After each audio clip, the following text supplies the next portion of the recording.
Salut les amis, on sait tous qu'entreprendre est un parcours semé d'embûches et qui n'est pas toujours facile. L'objectif de chaque épisode est répondre à une problématique bien précise avec des solutions concrètes que tu peux implémenter dans ton business dès demain. Je suis Alexis Bouvet, cofondateur de l'agence Cvisu et de la marque Tailleur, et je te souhaite la bienvenue dans Conseil d'amis, le podcast qui apporte un maximum de valeur pour les entrepreneurs. Bonne écoute!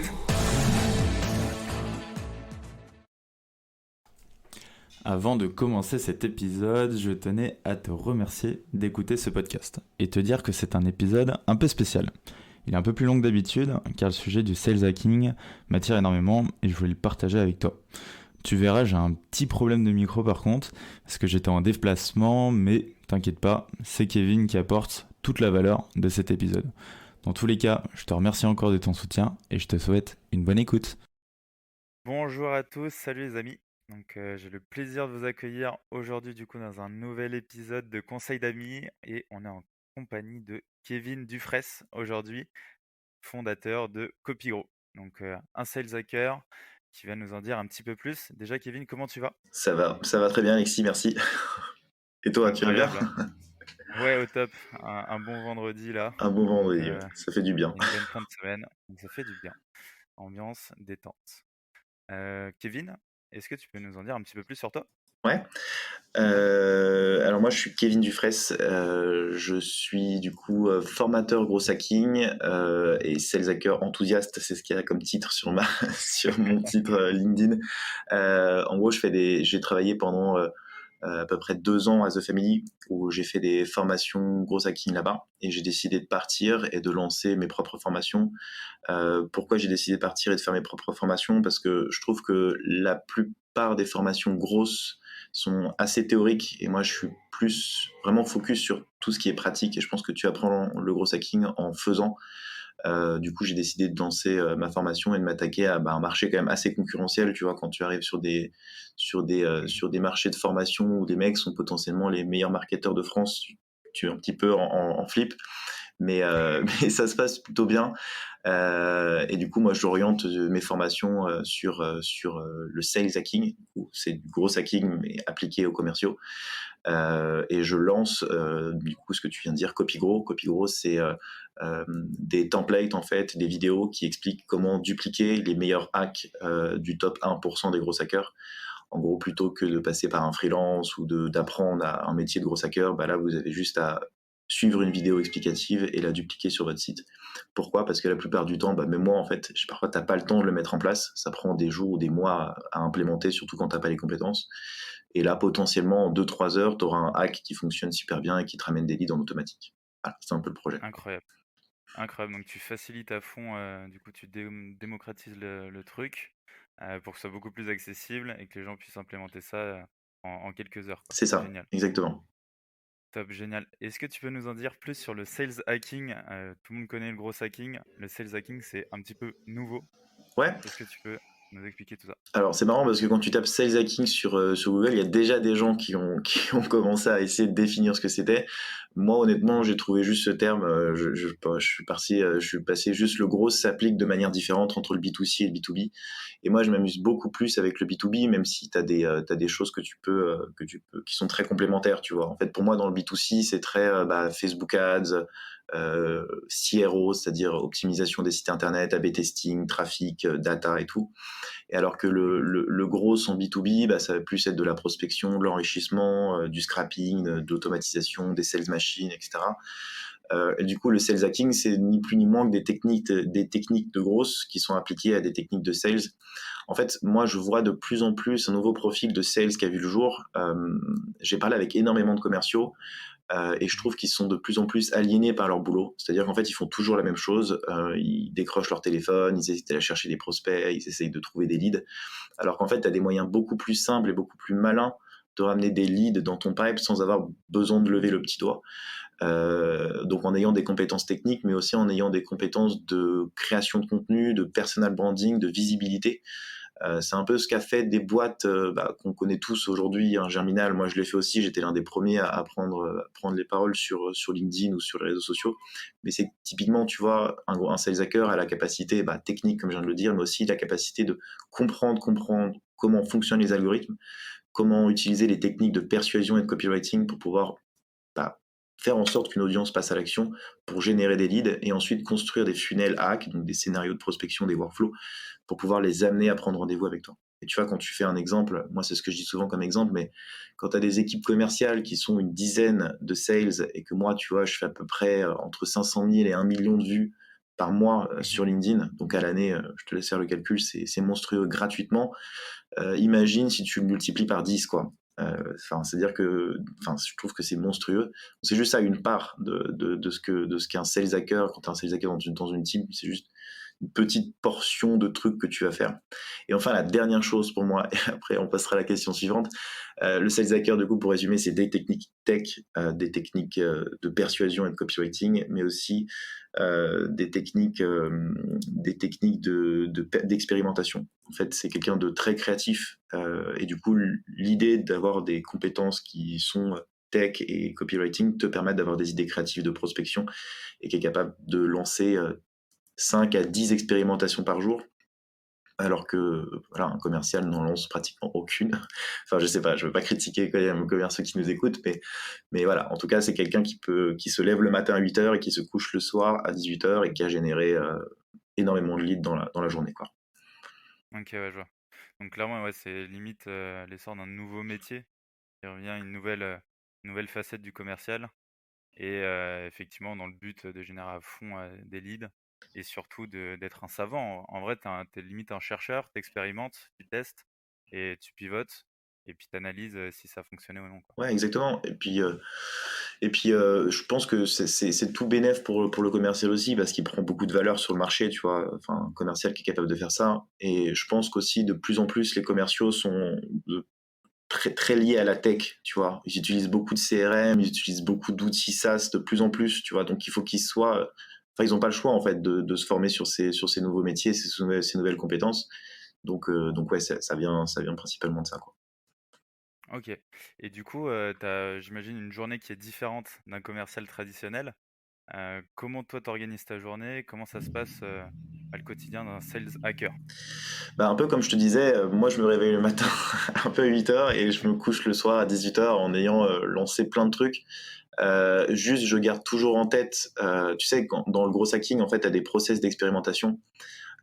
Pour la faire très courte, en gros, tu notes tes idées et tu les ranques en priorité. C'est-à-dire que tu commences par celle qui potentiellement a le plus de chances de réussir. Et pour ça, tu utilises un truc qui s'appelle un outil de scoring qui s'appelle le ICE, donc I pour impact, C pour confidence, donc la confiance que tu as en cette expérimentation, et ease pour la facilité. Moi, après plusieurs années avoir utilisé ce framework, je t'avoue que j'ai plus vraiment besoin de faire ça. La seule chose que j'ai en tête, c'est juste le temps et l'argent que ça va me ramener, tu vois. C'est toujours le même principe, c'est de se dire, ok, par exemple, là, tu vois, on fait un podcast et ça me prend du temps de le faire. Bon, ça me prend pas beaucoup de temps, ça prend 15 minutes, mais et derrière, l'impact en evergreen, c'est-à-dire en contenu généré organiquement, est intéressant. Et donc, du coup, c'est de cette façon-là que je vois les choses, c'est-à-dire où est-ce que je vais investir mon temps pour que le temps que je consacre maintenant soit dupliqué à l'avenir. Donc ça, c'est la première chose. Ou alors faire des actions très ponctuelles qui vont rééquilibrer en fait les objectifs de croissance que j'ai à la journée, tu vois. Donc en fait, les idées, dès que j'en ai une, en général, je fais OK, bon j'ai envie de faire ça, ça peut être cool. Tiens, je veux tester ce persona-là. J'essaye au maximum si je veux faire de la prospection. Enfin, j'en fais plus vraiment de la prospection depuis quelques mois. Parce que du coup, le contenu suffit à lui-même. Mais si aujourd'hui, par exemple, j'ai envie de refaire de la prospection, je vais essayer vraiment de réfléchir un petit peu à ce qui pourrait me faire kiffer. C'est aussi du kiff, hein, finalement. L'entrepreneuriat et le commercial, il faut aussi s'amuser un petit peu. C'est un peu les vidéos, tu sais ce que je te disais, les vidéos personnalisées que j'avais faites. En gros, j'avais enregistré une vidéo un peu comme celle-là. Et en bac, j'avais fait, tiens, je suis en train de visiter ton site, alors qu'en fait, c'était juste une capture d'écran que j'avais intégrée automatiquement sur la vidéo. Et ça, c'est un truc qui m'avait fait trop marrer de le faire, et ça avait cartonné, mais je savais très bien que la petite part de temps de recherche que j'allais mettre pour pouvoir trouver l'astuce allait avoir beaucoup plus d'impact sur mes conversions après. Donc après, je crois que j'ai eu 40% taux de réponse, c'était hallucinant. Alors que normalement, tu es autour de 20-12% sur des emails classiques. Et voilà, ça fait x2, quoi. C'était ouf. D'ailleurs, je l'ai pas encore retesté parce que moi, j'étais trop craqué. J'avais fait une vidéo, alors, si tu verras sur ma chaîne YouTube, tu verras, elle y est, c'est vidéo personnalisée pour ceux qui nous écoutent s'ils veulent aller voir. Et putain, tu vas voir, je me suis trop craqué. Genre, j'avais fait un screenshot du profil LinkedIn d'un mec, puis j'avais fait les screenshots de son site internet, puis j'avais rajouté des datas sur l'écran qui étaient arrivés au fur et à mesure. Enfin bref, franchement, si vous voulez faire ce hack, faites des trucs plus simples que moi parfois. Mais en tout cas, voilà. Moi, pour te répondre à ta question, la journée type, elle est plus, je me lève le matin, je veux faire de la croissance, quels sont mes enjeux, quelles sont les choses que je veux améliorer, les choses que je veux optimiser. Et le plus dur, je pense, c'est le début. Le problème, c'est qu'au début, tu as beaucoup, beaucoup d'idées. Et l'idée, la chose qu'il faut faire absolument, c'est de prioriser. Tu vois. C'est-à-dire que la première chose à faire, c'est de la croissance. Il n'y a pas de site internet, il n'y a pas machin. Le fait de trouver des clients, vendre. Et une fois que tu fais ça, déjà, il faut que tu apprennes à vendre, mais dans un deuxième temps, ça va arriver avec le temps. Mais une fois que tu as ça, tu vas avoir suffisamment de matière pour pouvoir avoir des idées marketing et des idées créatives qui vont te permettre de chercher encore plus de croissance, tu vois. Ok, Voilà. je vois. Et est-ce que tu as des exemples justement d'idées ou de hacks qui ont super bien marché pour toi? Et à l'inverse d'ailleurs, si tu en as qui ont pas du tout marché, que ça a été un énorme fail. Ouais, bah alors les vidéos, ça avait super bien marché. Un hack que je fais et qui cartonne, en ce moment, j'utilise en fait le multicanal dans le marketing. Parce que la plupart du temps, les gens utilisent des outils genre Wallaxy, Lemlist, enfin voilà, ces outils-là classiques qu'on connaît tous, uniquement pour faire de la prospection. Et en fait, moi, j'aime bien l'astuce de compiler l'inbound et l'outbound. En fait, je fais par exemple un cheval de Troie. Un cheval de Troie, c'est un lead magnet. Moi, j'aime bien l'appeler un cheval de Troie parce que c'est vraiment plus l'idée, tu vois, je mets un petit cachet, un petit truc dedans à l'intérieur qui va me permettre d'avoir des rendez-vous. Et en fait, l'idée, c'est de pouvoir, dès qu'une personne s'inscrit, par exemple, sur mon lead magnet, depuis son email personnel ou professionnel, je suis capable de retrouver son profil LinkedIn.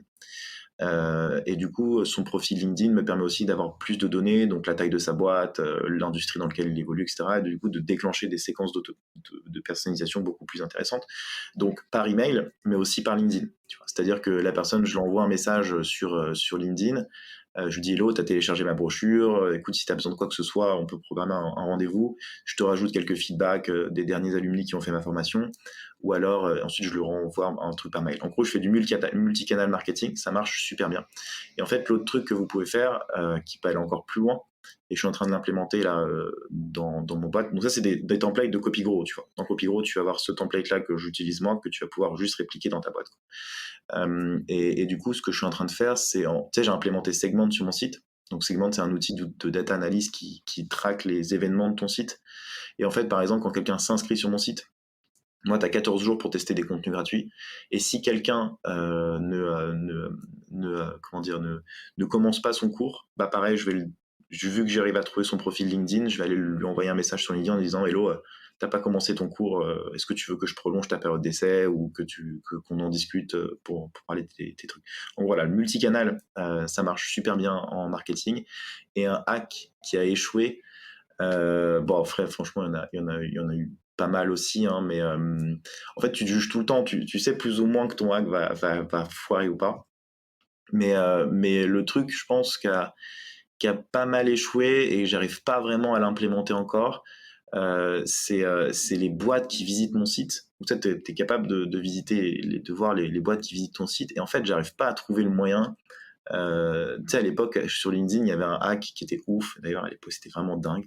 Tu pouvais installer un iframe sur ton site. C'est un truc, tu mettais ton URL LinkedIn sur ton site et tu étais capable de voir les gens qui visitaient ton site internet. Donc, les personnes. C'est-à-dire que toi, Alexis, si tu allais sur mon site, je savais que c'était Alexis qui avait visité mon site. Donc, derrière, enfin, là, je te dis, le hack, c'était incroyable. Du coup, LinkedIn a fixé ça. Aujourd'hui, tu es juste capable de repérer l'IP d'une connexion d'un site internet, enfin d'une compagnie, et du coup d'aller le chercher sur LinkedIn potentiellement à la bonne personne. Et en fait, ça marche pas tant que ça. J'ai pas encore vraiment réussi à calibrer le truc pour vraiment trouver la personne qui est venue sur mon site. Et puis surtout, parfois, tu relances des gens qui sont déjà dans tes formations ou des gens qui sont dans des universités, donc rien à voir. Et voilà, ça c'est le hack en ce moment qui marche pas si bien que ça, mais voilà, faut l'optimiser. De toute façon, c'est toujours pareil. Faut chercher d'autres moyens de tester là. Mais dans l'idée, tu vois, ça fait rêver parce que, tu vois, c'est ce que je disais tout à l'heure. Dans l'idée, ce hack a l'air ouf, mais en fait, il marche pas si bien que ça pour l'instant. Ouais, justement, j'avais essayé de faire ça. Pareil, je voulais trouver du coup les personnes qui visitaient mon site et leur LinkedIn. J'avais trouvé un outil qui s'appelait App Your Leads, que tu peux Ouais, mettre directement sur ton site. Peut-être que c'est le même dont tu parles. Et il remonte du coup les dirigeants ou les responsables marketing, par exemple, qui m'intéressent. Mais j'arrive pas à trouver effectivement qui est la bonne personne et comment bien l'automatiser. ouais, c'est hyper dur. Toujours Je pense qu'il faut, ouais. faut, faut essayer de trouver une petite astuce, tu vois. Peut-être pas vraiment. Ouais, essayer de voir, je sais pas, leur envoyer un message vraiment pas du tout en mode je suis au courant, tu vois. Ou alors, je sais pas, Ouais. faut tester le truc. Mais ouais, enfin, en vrai, dans l'idée, ça a l'air ouf. Ouais, de ouf. Et est-ce que tu as d'autres outils, justement, peut-être que toi tu utilises, qui te sont propres, ta petite stack? C'est Ouais, quoi? alors moi, ma stack marketing, c'est ActiveCampaign. C'est un outil qui est plutôt cool pour commencer. Ça coûte pas très cher en plus au début, c'est-à-dire pour envoyer des emails. L'automatisation est suffisamment solide pour pouvoir faire ce que j'ai envie de faire avec et implémenter du coup Segment, comme je te le disais. Donc en termes de Ouais, marketing, voilà, j'ai surtout ça. Après, j'utilise beaucoup Integromat. Integromat, c'est un ok. outil qui est un concurrent de Zapier. Pourquoi je préfère Integromat, même s'il est beaucoup plus chiant à utiliser? C'est parce qu'il est déjà moins cher, tu as plus de crédit par mois, et puis je trouve que tu peux aller beaucoup plus loin sur l'approche automation. Moi, par exemple, dans CopyGrow, j'utilise principalement ça, même si tu as N qui commence à bien se faire une place aussi. Moi, pour l'instant, je suis assez fan d'Integromat. Ensuite, j'utilise en prospection, j'utilise pas mal Emilia. Pareil parce que j'en fais pas tant que ça et puis pour l'instant j'ai pas vraiment besoin, mais à l'époque c'était Lemlist, bien entendu. Mhm. J'aime beaucoup l'outil. Drop Contact pour trouver les emails des personnes, mais aussi pour enrichir, tu vois, avec mon hack. Ouais, En gros, tu as un espèce de filtre email personnel, email pro, et en fait ça part soit sur Drop Contact, soit sur un autre outil. J'utilise aussi Datagma, qui est le nouvel outil qui va sortir de Raphaël de Cold CRM. Donc c'est vraiment aussi de la ok. bombe. C'est un concurrent de Drop Contact. Donc ça va sortir dans pas trop longtemps. Et puis en fait, j'utilise pas mal d'outils qui sont un peu cachés. Mhm. Dans le sens où vu que moi je fais pas mal, tu sais, de tools de la semaine sur mon profil LinkedIn, il y a pas mal de gars qui viennent me voir et qui me disent tiens, je développe cet outil, est-ce que ça te dit d'être en bêta et tout. Donc en fait j'ai des outils trop stylés qui sont dans mon test et qui me permettent du coup de mettre en place des trucs assez ouf. Donc après, les stacks, elles sont un peu secrètes. C'est un peu la secret sauce, mais que je Ouais, vais partager du coup dans Copyro, c'est aussi l'idée. Mais voilà, après, j'en utilise plein d'autres. Et aussi, bien entendu, Calendly, qui quand même sauve pas mal le... Il y a un autre outil que j'avais proposé qui s'appelle Zcal, mais j'ai pas eu le temps de le mettre en place, mais qui est très cool aussi. Ouais, ouais.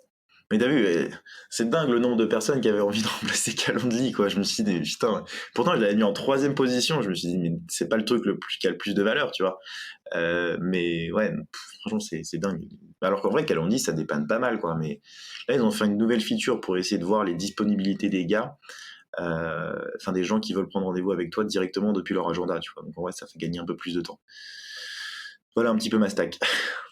trop cool, trop cool. Du coup, également, il faut te suivre absolument sur LinkedIn et sur YouTube. Moi, en tout cas, je suis pas mal tes contenus. Et à chaque fois, j'apprends de nouveaux outils et les secret sauce. Donc, c'est très cool. Et je mettrai tous les liens du coup en commentaire. Trop cool. Est-ce que tu as un dernier petit conseil d'amis pour ceux qui nous écoutent? Bah, un conseil d'amis, ça dépend si tu es entrepreneur ou si tu veux te former au sales hacking. Pour moi, si tu veux te former au sales hacking, tu dois un peu le sentir, je pense, que tu as envie d'aller vers ces trucs-là, ces trucs qui t'intéressent et tout, sauf que tu as peur peut-être d'y aller. Faut savoir que moi, je pense que ces techniques sont... Moi, j'ai des avocats qui font mes formations, par exemple. Mais en tout cas, si tu veux devenir sales hacker, il n'y a pas de compétences particulières pour le devenir. Ça va énormément augmenter ta valeur sur le marché aussi, parce que du coup, typiquement, tu peux bosser dans les meilleures boîtes. Moi, je bosse avec des boîtes. J'ai formé des gars de chez Airbnb, par exemple, et du coup, ils ont une valeur monstrueuse. Les directeurs Europe, ils sont là, ils font mais comment c'est possible de faire des trucs pareils? Donc, tu prends une valeur de dingue sur le marché, et alors la petite chose qu'il faut se dire, même si tu as le truc hacker et tout, ça demande pas forcément de compétences particulières. Ça demande surtout, il y a beaucoup de no-code. Moi, j'ai voulu coder à l'époque, mais je me suis rendu compte qu'en fait, les gens étaient beaucoup meilleurs. C'est pas mon métier, quoi. Je suis pas codeur. Donc du coup, il y a vraiment beaucoup de choses que tu peux faire sans code, en juste comprenant comment fonctionnent les trucs. Et enfin, si tu es entrepreneur, c'est parce que du coup, je pense que c'est un peu ton audience aussi. La chose que je te dirais, c'est que l'entrepreneuriat, c'est pas forcément monter une boîte, avoir des salariés, se mettre vraiment dans le truc. Tu peux être entrepreneur en tant que salarié. Entrepreneuriat, c'est juste prendre quelque chose, tu vois, faire quelque chose. Donc, en fait, tu fais une chaîne YouTube, tu fais un compte Insta, tu fais peu importe, une newsletter, c'est de l'entrepreneuriat pour moi, tu vois. Et il n'y a pas besoin de se mettre la pression sur ça va réussir, ça va foirer. Il y avait des podcasts qui se sont créés, qui sont devenus ouf juste pour ça. Donc en fait, tu deviens entrepreneur au fil des choses. Et puis l'autre chose, c'est que premier élément qu'il faut faire, en tout cas dans l'entrepreneuriat, c'est essayer d'avoir un unfair advantage sur le lancement d'une boîte. Et le meilleur advantage, l'unfair advantage le plus important aujourd'hui, c'est l'audience. Donc si tu veux en tout cas monter des choses plus tard, si tu veux faire de l'argent en ligne, je te recommande de créer une audience très rapidement. Ça peut être n'importe quoi, tes potes, tes cuisines, ce que tu veux, un groupe Facebook, mais franchement, tu vas voir, ça va être marrant. Et c'est pas si difficile aujourd'hui. Ouais, une audience que tu pourras limite en fait calquer sur tous les autres business, etc. que C'est tu ça. auras dans tous les cas, c'est ton personal branding. C'est ça, moi tu vois, Copygros, je le lance, si ça avait été quelqu'un qui avait juste cette idée-là et qui la lançait, tu vois, on a près de 650 inscrits à notre événement, alors qu'on a fait 0 com et tout. Enfin, j'ai fait même pas encore envoyé mon email, ou j'ai fait aucune prospection dessus, mais il y a 600, donc ça veut dire que ça s'est partagé partout. Mais c'est sûr que ça te donne c'est plus rapide de lancer un business, tu vois. Si tu lances un nouveau projet, un nouveau SaaS, une nouvelle offre, tu la partages à ta communauté, tu leur dis voilà les gars, je lance ce truc-là, qu'est-ce que vous en pensez? T'as déjà 30, 40 clients potentiels, tu vois. Donc l'audience, c'est vraiment sous-estimé, mais c'est très très important. Trop cool. Merci pour tous ces bons conseils du coup, Kevin. Merci à toi. Merci Alexis. Je vais te laisser reprendre ton vendredi fin de semaine. En tout cas. Ouais, et j'ai encore plein de petits hacks sur le feu. À faire sur le feu, ouais. Totalement. Plaisir de les partager du coup. Je mets tous les liens en description. Et Kevin, où est-ce qu'on peut te retrouver du coup sur YouTube et sur LinkedIn, hein? Ouais, moi je suis partout, je suis sur LinkedIn. En fait, LinkedIn ça commence un peu à me saouler, donc je vais vraiment essayer de focus sur YouTube. Absolument, je trouve que c'est là où tu apportes vraiment le plus de valeur. YouTube, j'ai un groupe Facebook, donc n'hésitez pas à aller voir sur mon site internet. Même j'ai des formations en free access, comme je vous l'ai dit, en 14 jours, si vous voulez étendre votre accès, il n'y a pas de problème, vous pouvez venir me parler en commentaire et vous me dites que vous venez du podcast d'Alexis, et puis ou de la vidéo, et puis moi il n'y a aucun problème pour échanger avec vous si vous avez des questions. Génial. Merci à toi, Kevin. Merci Alexis, ciao. Ciao. Si t'es arrivé jusqu'ici, c'est que cet épisode t'a apporté de la valeur. En tout cas, j'espère. Tu pourras retrouver tous les liens utiles en description. Et si tu as un pote, une pote ou un proche, par exemple, qui pourrait être intéressé par cet épisode, je t'en prie, partage-le. Tu peux également mettre 5 étoiles sur Apple Podcast et t'inscrire à notre newsletter Conseil d'amis qui te filera plein de tips tous les mois. On peut se retrouver sur LinkedIn ou par mail à alexis@conseil-ami.com. Bon, je te dis à très vite. Ciao.